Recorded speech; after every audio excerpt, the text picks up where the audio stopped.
cleaning mushrooms and getting them on the dehydrator. So far I've got 1 3/4 trays, and I bet by the time I'm done washing all these mushrooms, I will probably have at least 4 trays of mushrooms on the dehydrator.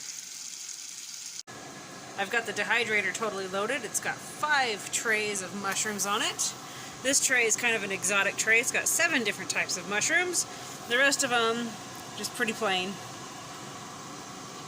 These are just mushrooms you can get at the store. You don't have to do anything special. I can't wait till I'm growing a bunch of these because I know I can grow them where I'm at. But right now, store-bought mushrooms on the dehydrator. I'm about to toss tonight's dinner in the oven. On the bottom of this skillet, you kind of see them peeking out there. There's 5 medium potatoes that have been sliced. There's also half of a large onion sliced and diced over the top of that. And then you've got actually 4 pork chops, mushrooms, 1 can of creamed celery soup, add some water, 1 can of water, stir it up real good, pour it over the top, and then butter, and then, let's see, salt and pepper and some other seasonings to taste, toss it in, cover it up, toss it in the oven at 375 to 425, anywhere in there, and dinner will be ready anywhere from 30 minutes to about 45 minutes. If you can also add vegetables to this, make a 1-pot meal or 1 skillet meal, doing that way. But tonight I'll be doing the vegetables on the side. I'm chopping up celery for tonight's dinner, and as you can see, I use the entire celery. I only trim off anything that looks bad. Other than that, I use the entire celery. You're going to have vitamins and minerals, not just in the stalk, but in those leaves as well. So use it all. It tastes great and it's good for you.